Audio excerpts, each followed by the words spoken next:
Hi ನಮಸ್ತೆ, ನಾನು ವೀಣಾ. ಹೇಗಿದ್ದೀರಾ ಎಲ್ಲರೂ ಚೆನ್ನಾಗಿದ್ದೀರಾ ಅನ್ಕೋತೀನಿ. ನಾನು ಕೂಡ ಚೆನ್ನಾಗಿದ್ದೀನಿ. ಹಾಗೆ ನನ್ನ ಚಾನಲ್ನ ಯಾರು ಫಸ್ಟ್ ಟೈಮ್ ವಿಸಿಟ್ ಮಾಡಿದ್ದೀರಾ ದಯವಿಟ್ಟು ಸಬ್ಸ್ಕ್ರೈಬ್ ಮಾಡ್ಕೊಂಡು ನೋಡಿ. ಹಾಗೆ ಪಕ್ಕದಲ್ಲಿರೋ ಬೆಲ್ ಬಟನ್ನ ಪ್ರೆಸ್ ಮಾಡಿ. ಬೆಲ್ ಬಟನ್ ಪ್ರೆಸ್ ಮಾಡೋದ್ರಿಂದ ನಾನು ಹಾಕೋ ವೀಡಿಯೋದು ನೋಟಿಫಿಕೇಷನ್ ಬರುತ್ತೆ ನಿಮಗೆ.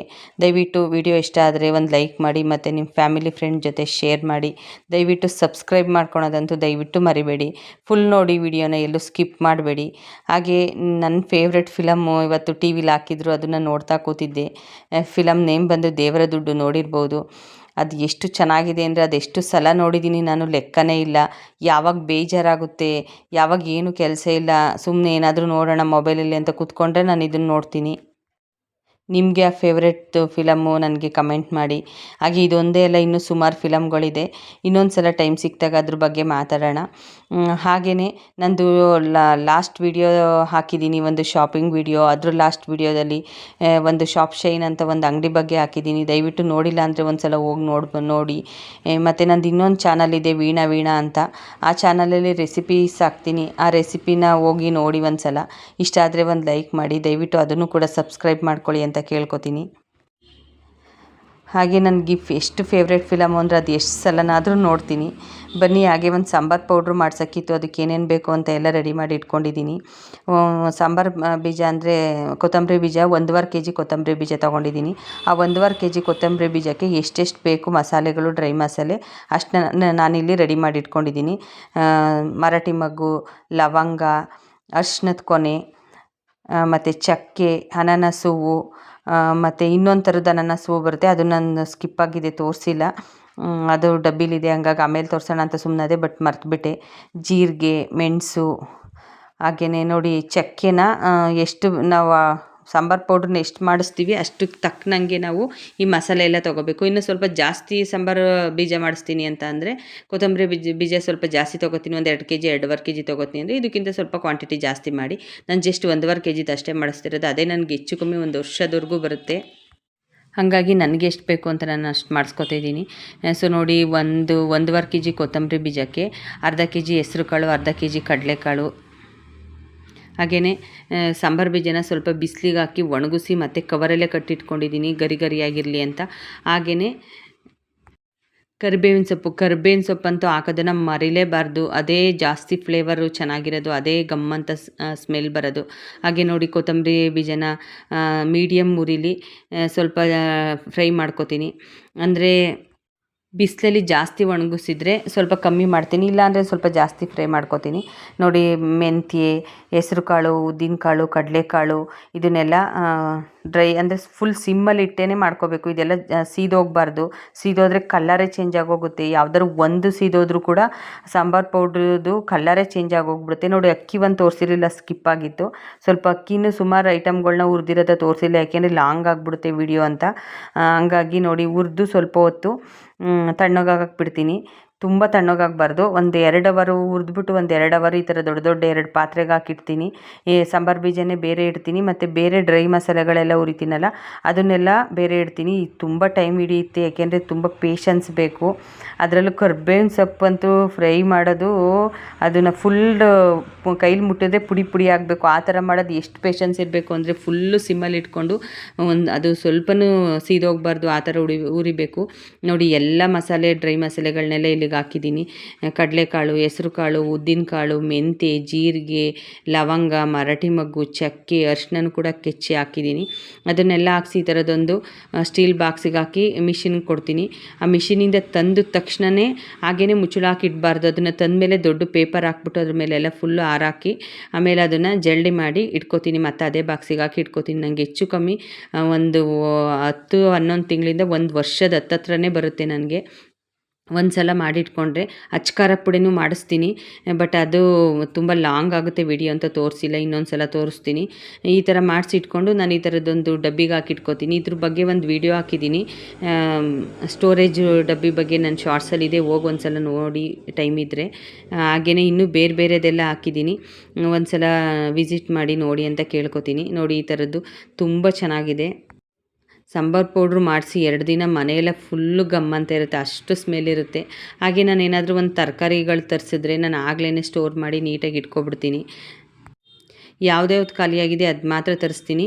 ಅದು ಮಾತ್ರ ತೆಗೆದು ಅದನ್ನೆಲ್ಲ ಕ್ಲೀನ್ ಮಾಡಿ ಕೆಳಗಡೆ ಎಲ್ಲ ಟಿಶ್ಯೂ ಪೇಪರ್ ಹಾಕಿ ನೀಟಾಗಿ ಆ ತರಕಾರಿ ಏನು ತಂದಿರ್ತೀನಿ ಅದನ್ನು ಡ್ರೈದು ಸ್ವಲ್ಪ ಅಂದರೆ ವೆಟ್ಟು ಬಟ್ಟೆಯಲ್ಲಿ ಸ್ವಲ್ಪ ಒರೆಸ್ಬಿಟ್ಟು ಒಂದು 10 ನಿಮಿಷ ಬಿಡ್ತೀನಿ. ಏಕೆಂದರೆ ನೀರಾದರೆ ಫ್ರಿಜ್ಜಲ್ಲೇ ಅರ್ಧ ನೀರು ಸ್ವಲ್ಪ ಬೆವ್ತಂಗೆ ಅನಿಸುತ್ತೆ. ಹಂಗಾಗಿ ಇದು ನೀರಾದರೆ ಬೇಗ ಹಾಳಾಗುತ್ತೆ ಅಂತ ಸ್ವಲ್ಪ ಹೊತ್ತು ಡ್ರೈ ಆಗಕ್ಕೆ ಬಿಟ್ಟು ಆಮೇಲೆ ತರಕಾರಿನೆಲ್ಲ ಒಂದಕ್ಕೆ ಟೊಮೊಟೊ ಎಲ್ಲ ಒಂದಕ್ಕೆ ಹಾಕಿಟ್ಕೋತೀನಿ. ಹಾಗೆಯೇ ಯಾವ್ದ್ಯಾವ್ದಕ್ಕೆ ಅಂತ ನೋಡಿ ಹಾಕಿಟ್ಕೋತೀನಿ. ಏಕೆಂದರೆ ಸ್ವಲ್ಪ ತರಕಾರಿಗಳು ಯಾವ್ದ್ಯಾವ್ದು ಖಾಲಿಯಾಗಿರುತ್ತೆ ಅದನ್ನು ಮಾತ್ರ ತರಿಸ್ತೀನಿ. ನಾನೆಲ್ಲ ಒಟ್ಟಿಗೆ ತರಿಸ್ಬಿಡಲ್ಲ. ಒಟ್ಟಿಗೆ ತರಿಸಿ ಸುಮ್ಮನೆ ವೇಸ್ಟ್ ಮಾಡಲ್ಲ.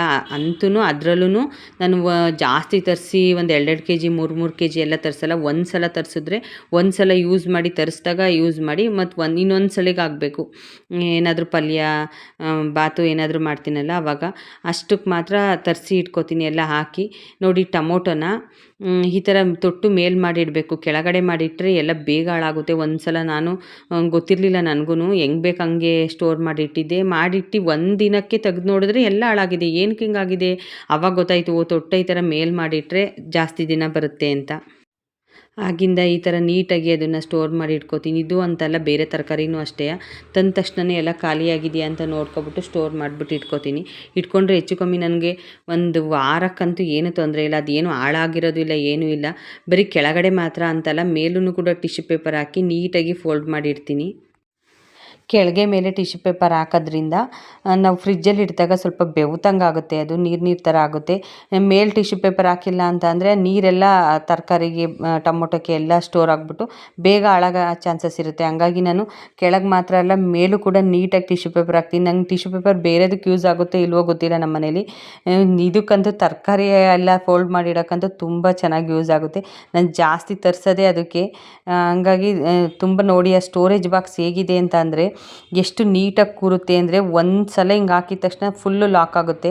ನಾನು ಇದ್ರ ಬಗ್ಗೆನೇ ಒಂದು ವಿಡಿಯೋ ಮಾಡಿದ್ದೀನಿ, ತುಂಬ ವಿಡಿಯೋ ಮಾಡಿದ್ದೀನಿ. ಹೋಗೊಂದ್ಸಲ ನೋಡಿ, ಟೈಮ್ ಇದ್ದರೆ ವಿಸಿಟ್ ಮಾಡಿ ನನ್ನ ಚಾನಲ್ನ.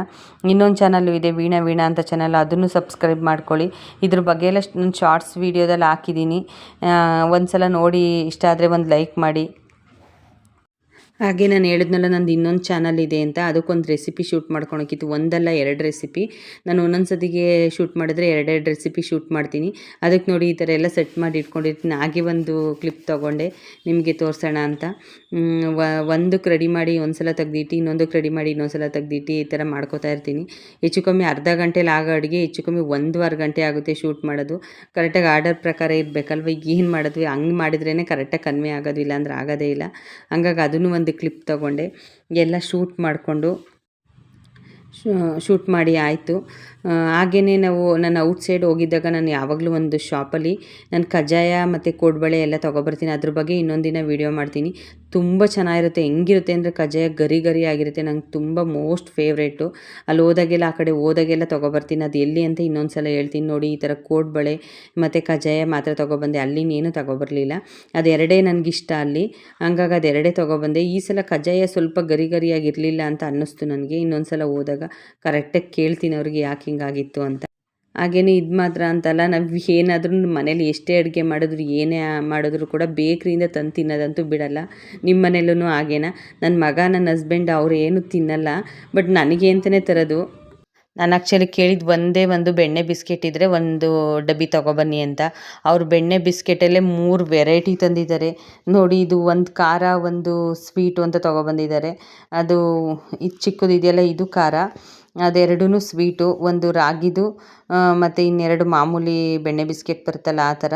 ಕುಕ್ಕೀಸ್ ಎಲ್ಲ ಇದೆ, ಚೆನ್ನಾಗಿದೆ. ಟೇಸ್ಟು ನೋಡಿದೆ, ನನಗೆ ಇಷ್ಟ ಆಯಿತು. ಮತ್ತು ಇದು ಒಂಥರ ಬೆಣ್ಣೆ ಬಿಸ್ಕೆಟಲ್ಲೇ ಮುರುಕು ಥರ ಸಾಫ್ಟ್ ಇದೆ. ಎಲ್ಲದೂ ಅಷ್ಟೇ ಸಾಫ್ಟ್ ಇದೆ, ಚೆನ್ನಾಗಿದೆ, ತಿನ್ಬೋದು.